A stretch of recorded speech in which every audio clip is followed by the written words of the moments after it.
SOULCHAT.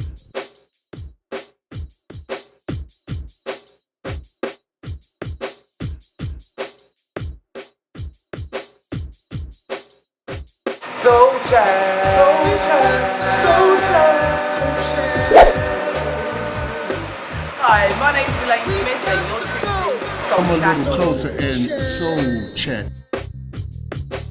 We got the soul, soul chat. We got the soul chat. Soul chat. It's the way forward.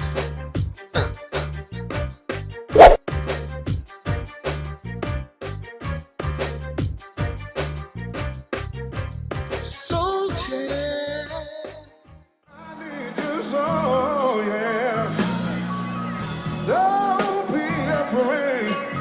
The first record that I recorded for Jive Records, I came to London to actually work on the record here.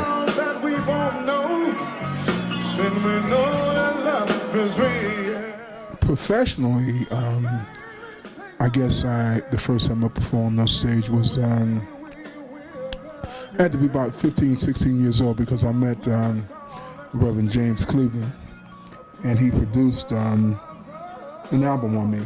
I was recording for a label called Savoy Records back in those days, and that was probably the first time. But before that, I was always like, the guest soloist in the choir, and the pastor of my church would always want to take me to different places, so I could sing. Pastors they like to show off the talent that they got in church. So that was actually the beginning of it.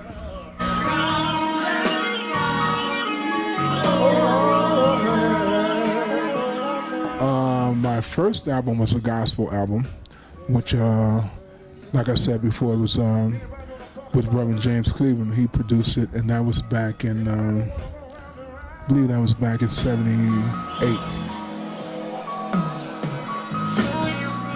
I'm inspired by other songs and other artists. I get it from movies and, all kind of different scenarios.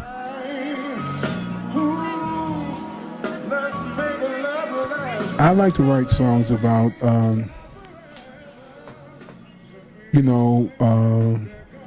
love, but also reality and truth, relationships, be it good or bad, and I like to write about the things that I've experienced. I've been with my wife for a long time, and I've actually been able to draw a lot of material from that.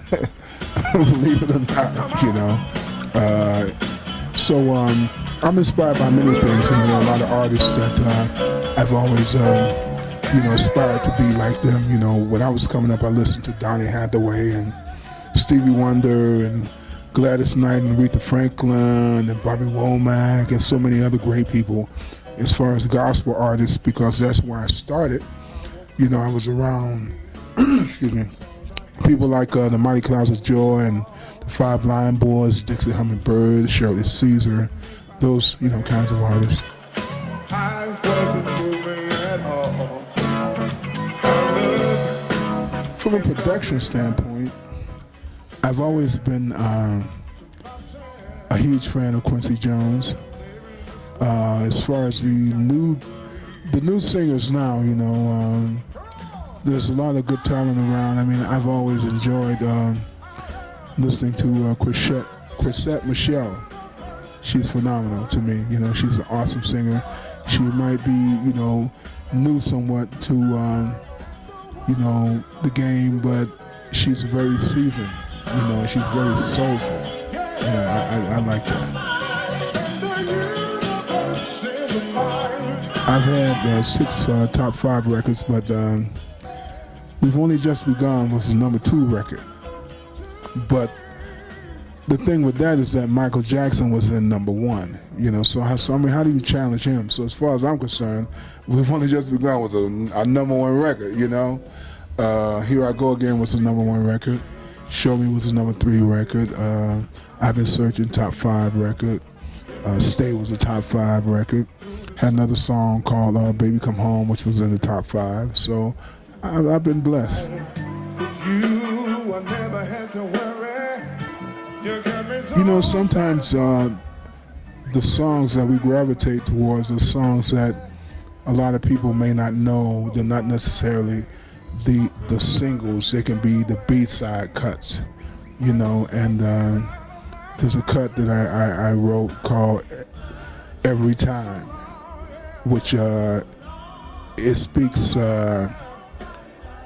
volumes about how I felt at the time. So that's one of my favorite songs. You know, God's been blessing me. I'm working a lot. I do have a new product, new record. I finished it, and I haven't released it or distributed it yet because the game has changed so much. You know, the whole distribution thing. There is no retail anymore.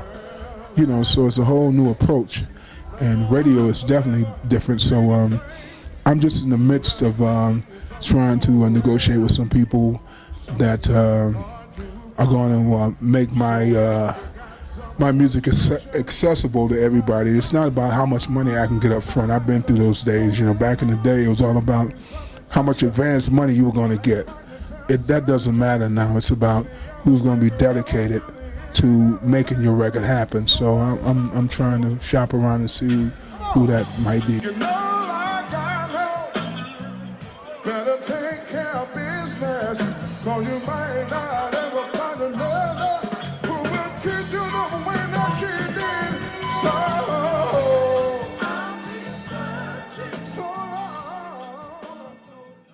It was absolutely fantastic talking to Glenn Jones. I cannot wait to sample some of his albums. If you wanna get it together, have a soul chat. And I've got to tell you that I am so happy to present to you, if you can't see him already, the wonderful Carl McIntosh of Loose Ends. Good evening and welcome. Good evening, Elayne. How you doing? I'm doing fine now that I'm sat sitting next to you. It's been a while. Yeah, it has been a while. So, Loose Ends, we all know them for the big hits, as I've just mentioned one. I hear on the grapevine that you may be reforming. Is that true? Well, it looks like it's going in that direction. I mean, I think people are talking. That's all I can really say at the moment. I can't really say no more than that. All right, well, give us a background story then as how that came about. Because usually when people talk about reforming a group, it's usually, oh, we were just kicking it back one Sunday watching EastEnders and someone said, why don't we get the band back together? How was it for you? Well, it wasn't exactly the Blues Brothers, I'll tell you that. The Loose End story kind of is up and down. And I think for a while, it was one of those things where I don't think we really wanted to break up. But what happened was Jane lived in America instead of England, and it kind of made it difficult for us to rehearse. So now Steve's gone over there to do some shows with her, and it's encouraging. And I think I'm probably the next one to go, but I mean, things have to be sorted out. I guess there's a lot of things that have happened since we broke up, so it's gonna be quite interesting. But me, I'm up for it, you know, just as long as the music can flow, and that's really all I'm interested in.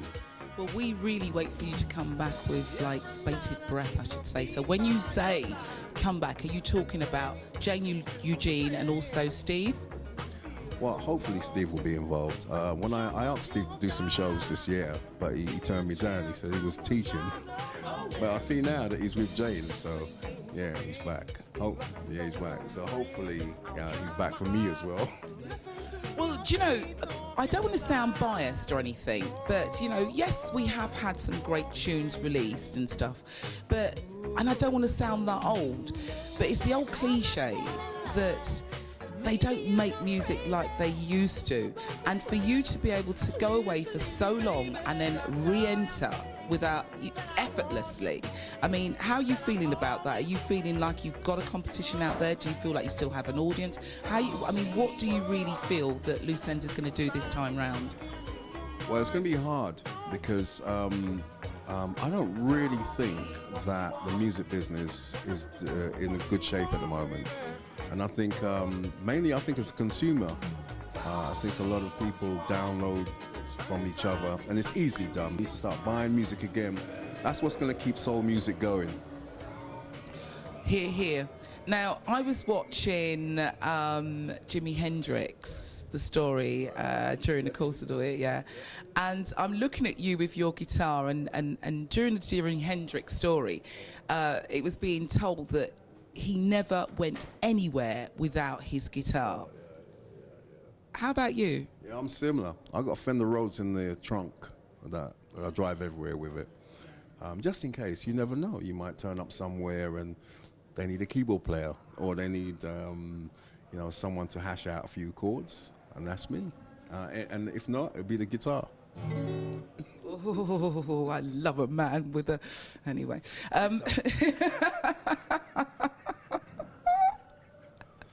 Now, you were completely known, and I know this for a fact, that it wasn't just a show, right?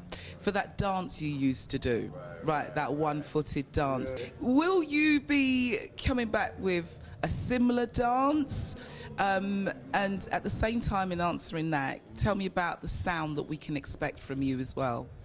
All right, well, the dance won't really be the same unless I'm doing it with Jane and Steve, all right? It kind of works better because myself and Jane, we kind of bounce off each other, and I haven't yet found a singer that I can bounce off musically and dance-wise, all right? So that's that, all right? Sound-wise, I'm going to be doing more acoustic stuff. I'm doing an acoustic album at the moment where I'm recording lots of my songs in a different way with the guitar and more sort of contemporary radio, because as I say, downloading is not helping stuff. You know, people just, urban music is getting downloaded, like people just rubbing off each other. So I'm going to try something different, and I want to give something that's sophisticated, but at the same time, it's something that you want to buy, because if you don't buy music, we can't make it. Very well said. Thank you so much for joining me this evening. That was Carl McIntosh of Loose End. If you want to get it together, have a soul chat.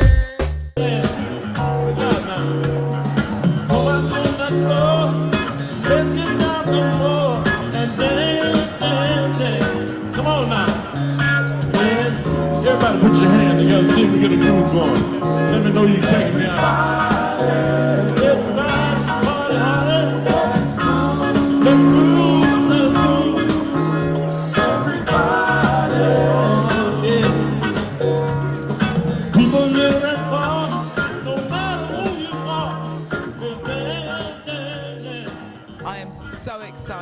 Because how many times have you danced that record, Don't Let Love Get You Down, or Hard Not to Like You?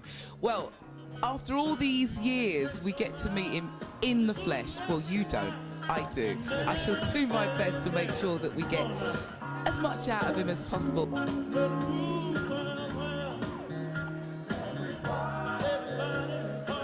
Archie Bell, Mr. Archie Bell, Sir Archie Bell. Let's take it somewhere further. You look amazing, first and foremost. Being here today in front of a UK audience, is this your first time? No, it's not the first time. The Drills and I came here a few years back, and I guess around 84, 85, you know, during that time. But it's always like a total good experience, you know, here. And people love you. In the United States, you're only good as your next record, but here in the UK, they remember your track record, you know, and they remember your songs. And when I come over here, it's just like, I'm just like Michael Jackson or any of the other, Charlie Wilson, you know. Absolutely. You was amazing on stage tonight. You even brought your granddaughter up. Tell me about, you know, how would you compare the music industry from the time you first entered to now?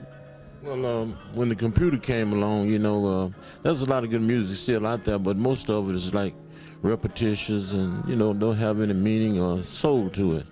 But back when we started, old school, you know, they had the great music, and most of the music now don't even have a bridge or what they call a bridge or channel, you know, just play music. It's just straight beats. But there's still a lot of good music out there, especially the, you know, the people like Charlie Wilson and all the schools. A lot of good groups, you know, the Daz Band and people like that. But the music has changed. When the computer came in, anybody, you could be a star. I could take these guys and make stars out of them with the computer, you know. There's so many different things you can do with it. Well, you've heard me sing. I'm pretty sure that if you can make me a star, you can make anyone a star. Right, that's right. If you can talk, I'll have you singing when we get out of the studio. I'm going to be a singer yet. You watch me.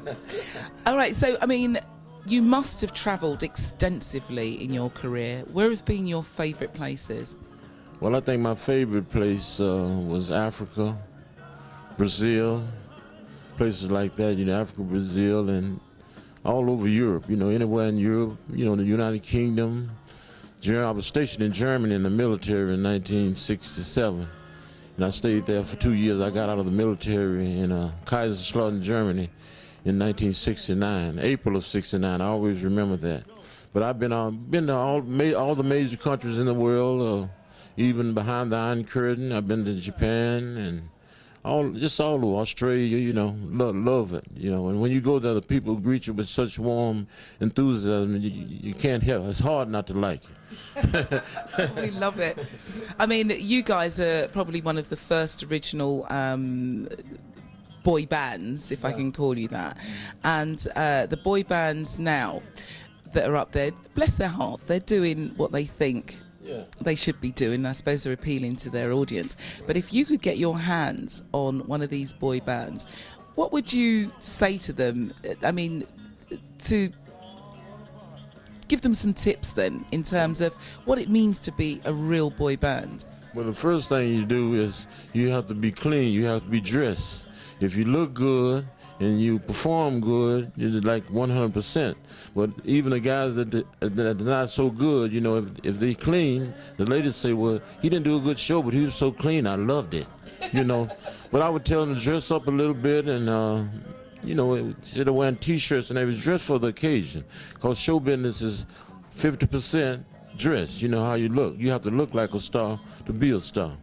And that's everywhere I go. Wherever I go, I always take my Texas outfit with me. I'm from Texas, so I'm original OG cowboy. So, new material? Can we expect any? I have a new song, a new single out now called "Let's Do That Thing Again."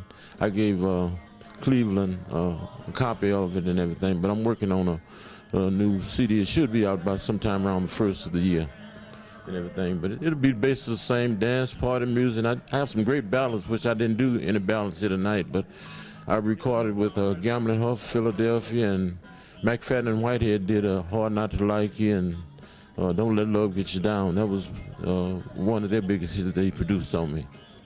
Can we expect to see any collaborations like that? Well, I've been looking forward to do some things with R. Kelly and Ron Isley. I hadn't talked to him yet, but I would like to do something with R. Kelly, and have a friend in California wanted me to do some things with Snoop Dogg, trying to do the City Hall show. He's trying to get me and Snoop Dogg to go on at the same time and do Tighten Up and let him rap, on the middle of it too. Plus I have a new version of Tighten Up. It's called Tighten Up, Get 'Em Up. And it's to let the young boys in the States pull up their pants. And on the video, I walk up and tell them, hey, get them up. They put their hands up, and I say, not your hands, your pants. And then we started, But that's something I'm working on, too, coming out real soon. Well, thank you so much, Mr. Sir Archie Bell. You're absolutely, let it be said, knighted by ViewNow TV, the one and only DJ Elayne. And once me knight him, no man unknight him. You see me now. Thank you so much, and do come back and see us soon. Yeah, I'll look you up as soon as I get back. We like that. We got a studio date. Thank you so much for watching. We'll see you next time. Steve Arrington's on stage. Let's check out backstage. It's been an absolutely fantastic night.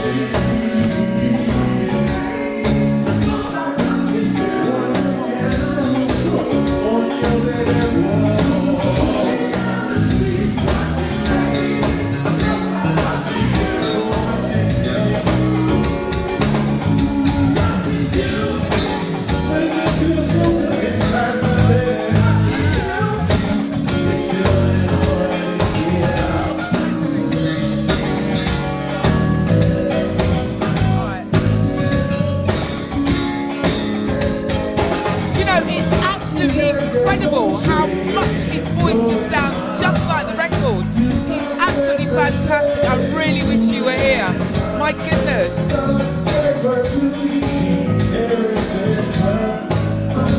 Wow.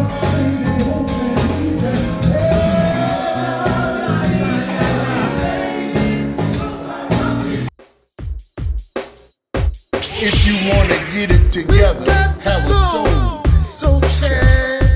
Well, I'm sitting next to the weak at the knees, way out.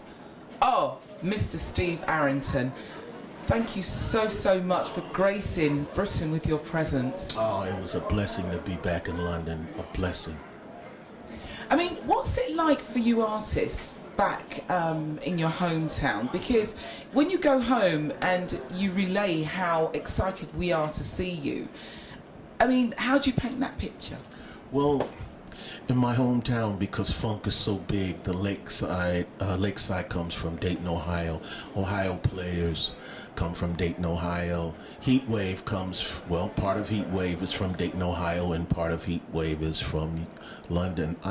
England, I know. I don't know exactly where Rod Temperton is from, but they all know what it is like. And when I go back to say, yo, man, the O2 was on the one, they like, yeah, handle your business, bruh, because they know exactly what's going on. And as far as the family and friends, they're just excited, just in general. So, and of course, going over to overseas and going to the UK, they're like, handle your business, bruh, get it in. So yeah, everybody's excited. You never let the side down. Now, for me, when I go back from when I first learnt about Steve Arrington and playing those tunes that I mentioned before, I remember when you brought out the Dancing in the Key of Life album, and there was a big kind of to-do like, oh my God, he's gone gospel. But what I love is that you manage to just still keep your audience. I don't know whether you got us to church or not, but definitely we enjoyed that album. Oh, I'm excited about that. You know, as an artist, you know, I have to continue to follow my heart. And my heart was like, you know what, man, I have to bring more of my spirituality into my music. And I did. And I appreciated everybody rocked with me. Everybody went with it. And the UK and Europe just totally jumped on it. And it surprised me, to be honest with you. I was shocked. Because, you know, some record company people thought, man, this is risky what you're doing, dude. And I'm like, man, I'm an artist. I'm a real artist. I got to get that off. I got to do it. And it was a blessing, and I really enjoyed it. And it eventually moved me into the ministry, and that's what I did for 25 years. I completely walked away from secular music and became a pastor, an evangelist, a worship leader. And then, you know, it just hit me just about 4 years ago. It was like, man, we got to get out and spread this love again, back with the music that you've made and new music as well. And can we expect more material from you now? Absolutely. I should have mentioned this actually on the stage, but I have a new album called Higher that's just been released, and I'm working on a re-release of the Steve Arrington Hall of Fame years with 8 new unfinished tracks from back in the day. That's going to be on that record. And then I'll be working on a straight up Steve Arrington album. The last project that I just did is a collab with an underground artist by the name of Dame Funk. I also have a joint that's going to be on the new Snoop Dogg album called 7 Days of Funk, along with this collab with Dame Funk. And so I have a joint on there. So yeah, I'm feeling good right now. I'm feeling creative. I can't wait to people to hear my new things that I'm hitting and that I'm feeling. And you know, the next step for Steve Arrington. You know, I've just heard you on stage, and I just thought, close my eyes and you sound just like the record. Your voice is exactly the same, which is absolutely superb. When did you first know that you could sing, and how have you managed to maintain your vocals? Well, you know, I've always been a drummer. In Dayton, Ohio, I never was like in the singing groups. I was never considered a solo singer at all. But what I used to do is I would mimic solos like John Coltrane solos or like Jimi Hendrix guitar solos. I would mimic them in the house by myself, you know what I'm saying? And I started just learning these lines, right? And so then I went with this lounge band. It was tie a yellow ribbon around the old oak tree. It's been 3. You know, we were singing all types of music, lounge music, you know, the top 40 stuff. And the leader of the group said, "Can you sing?" And I go, "Yeah, I can sing." He said, "Can you sing and play?" And I'm like, "Yeah, I can sing and play. I'd done this, you know, by myself." Anyway, I started singing then. Went to the Escovedos, Coke Escovedo, Sheila Escovedo, Pete Escovedo. Went to California, Bay Area. Started playing with them drums again. Came back with Slave back to Ohio. Got with Slave, and they said, "Hey man, can you give us some vocals?" I'm like, "Yeah, okay." And then I started singing, and they said, "Man, you got a quirky style. You got an interesting style, dude. We're gonna bring you up front." And I'm like, "Man, I don't know nothing about being a front man. I don't know nothing about singing on stage." So I watched Charlie Wilson.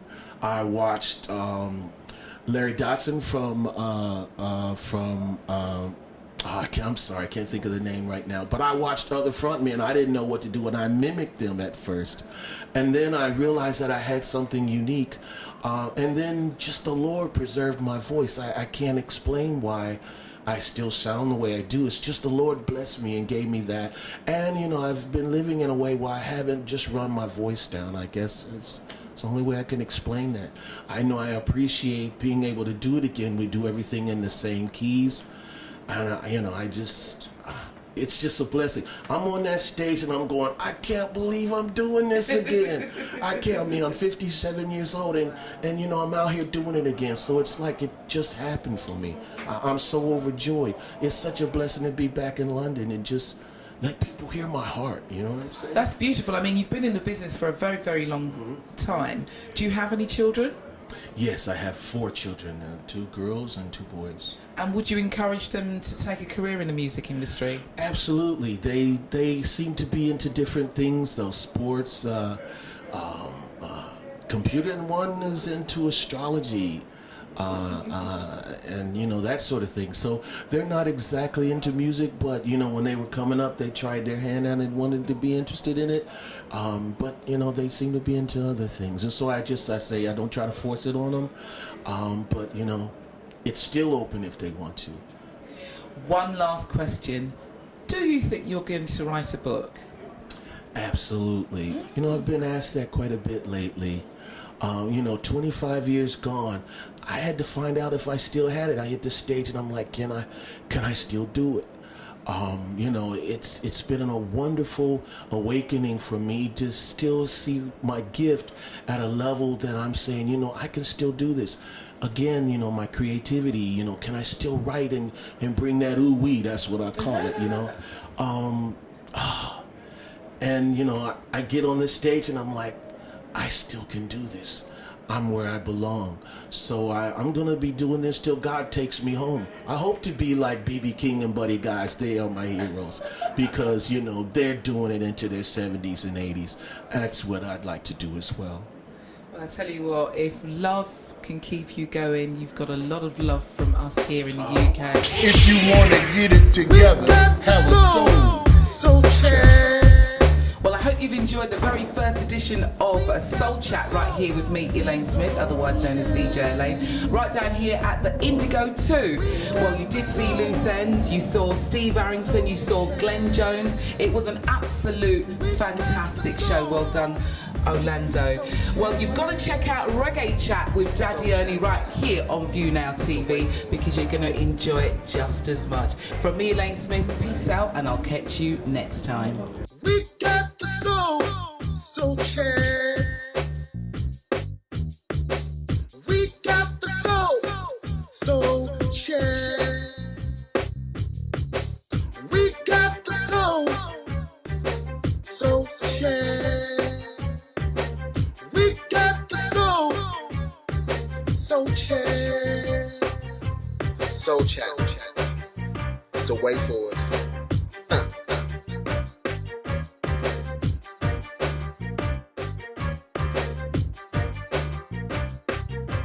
Soul chat.